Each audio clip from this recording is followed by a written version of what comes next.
आज हम जानेंगे इलेक्ट्रिक पोटेंशियल के बारे में। तो इलेक्ट्रिक पोटेंशियल होता क्या है?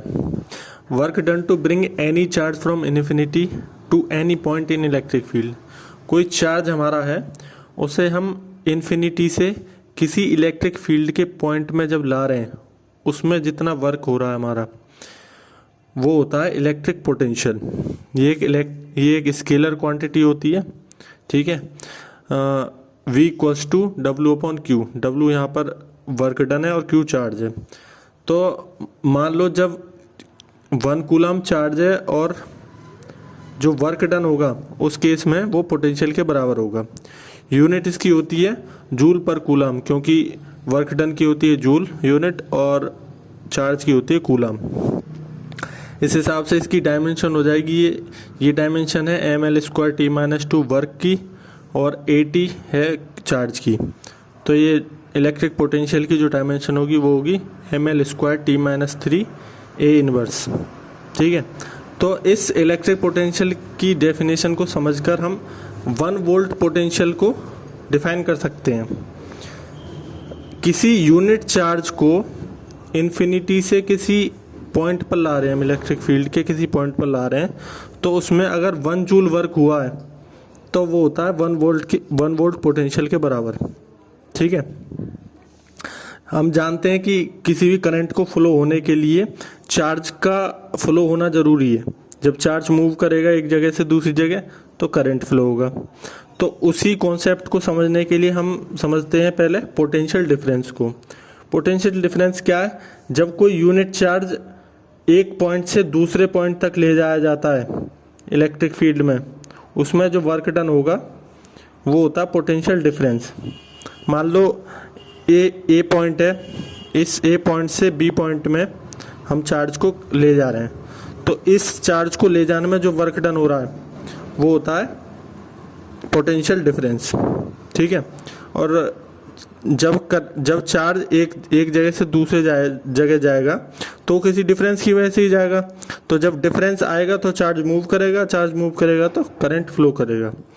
तो ये होता है VAB, जब वो चार्ज ए से बी की तरफ जा रहा है। तो ये होगा, इसका फॉर्मूला बन जाएगा WB minus WA upon Q।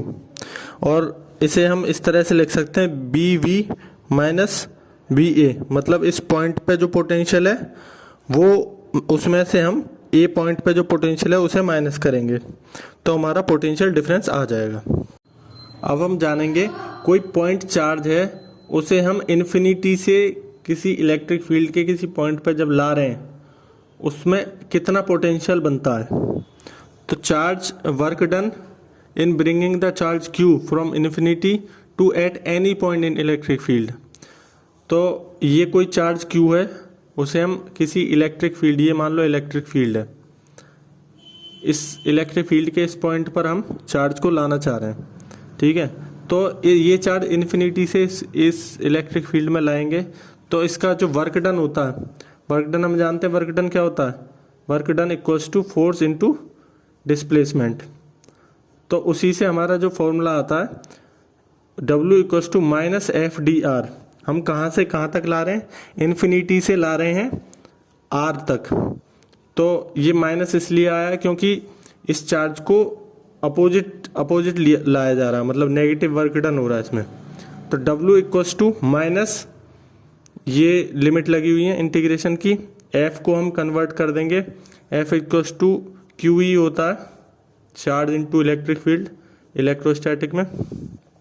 तो F को QE में कन्वर्ट कर दिया, Q को हम इधर ले गए W के नीचे, तो ये और इधर बच जाएगा EDR, ठीक है।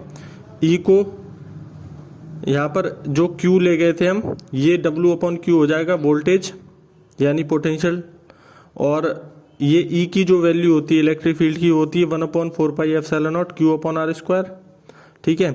जितने भी कॉन्स्टेंट्स हैं उसे हम बाहर निकाल लेंगे क्योंकि इंटीग्रेशन DR का होना है।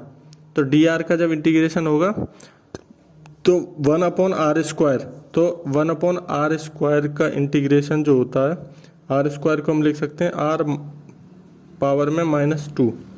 तो इसका जो इंटीग्रेशन होता है -2 + 1 अपॉन -2 + 1, तो ये हो जाएगा r -1 अपॉन -1, तो ये वैल्यू आएगी -1/r।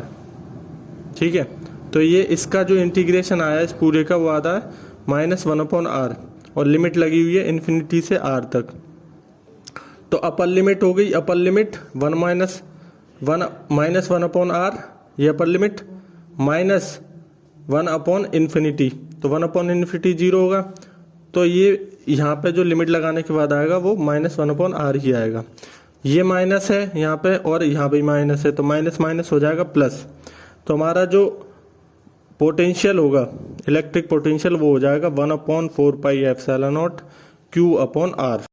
अब हम बात करेंगे इलेक्ट्रिक फील्ड और इलेक्ट्रिक पोटेंशियल में रिलेशन क्या है। हमने अभी पीछे पढ़ा था work done equals to -FdR, तो ये जो इसका वर्क डन का स्मॉल पार्ट होगा जो dW, उसका हो जाएगा -FdR। ठीक है, इंटीग्रेशन का साइन हट जाएगा क्योंकि हम स्मॉल पार्ट की बात कर रहे हैं वर्क डन के, तो dW इक्वल्स टू हो जाएगा F की जगह पे QE dR। ठीक है, अब ये Q इसके नीचे आ जाएगा dW के, तो ये dV हो जाएगा और इधर बचेगा -EdR।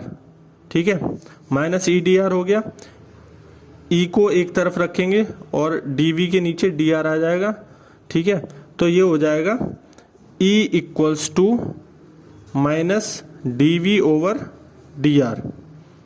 V क्या है यहाँ पे, इलेक्ट्रिक पोटेंशियल, E क्या है, इलेक्ट्रिक फील्ड, और dR क्या है, एक तरह से डिस्टेंस।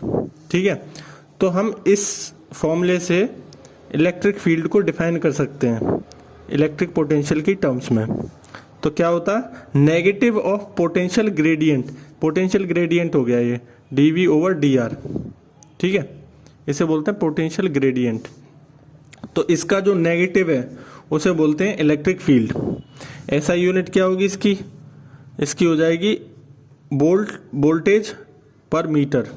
ठीक है, अब हम जानते हैं E इक्वल्स टू -V/d, हमने मतलब ये डिस्टेंस को ही शो कर रहा है, R और D जो भी है। ठीक है, तो हम V को लिख सकते हैं इस तरह से, इक्वल्स टू -ED। ठीक है, अब जब हम V का स्मॉल पार्ट लेंगे dV, तो ये हो जाएगा -EdR। ठीक है, या D ना करके R कर सकते हैं हम। ठीक है, तो ये हो जाएगा EdR। अब ये R का स्मॉल पार्ट है ये। ठीक है, तो अब हम जब इसका इंटीग्रेट करेंगे dV के इंटीग्रेशन जब करेंगे तो यहाँ इंटीग्रेशन का साइन आ जाएगा और EdR हो जाएगा। ठीक है, तो अब इस फॉर्मूले से हम वोल्टेज को, इलेक्ट्रिक पोटेंशियल को डिफाइन कर सकते हैं इलेक्ट्रिक फील्ड की टर्म्स में। वो क्या होगा, the line integral of electric field, electric field का लाइन इंटीग्रल होता है इलेक्ट्रिक पोटेंशियल। ठीक है, तो हमने इलेक्ट्रिक पोटेंशियल की डेफिनेशन दी हमने इलेक्ट्रिक फील्ड के टर्म्स में, वो होता है नेगेटिव ऑफ पोटेंशियल ग्रेडियंट, वो होता है इलेक्ट्रिक फील्ड। और हमने इलेक्ट्रिक पोटेंशियल की डेफिनेशन दी इलेक्ट्रिक फील्ड के टर्म्स में, वो होता है line integral of electric field.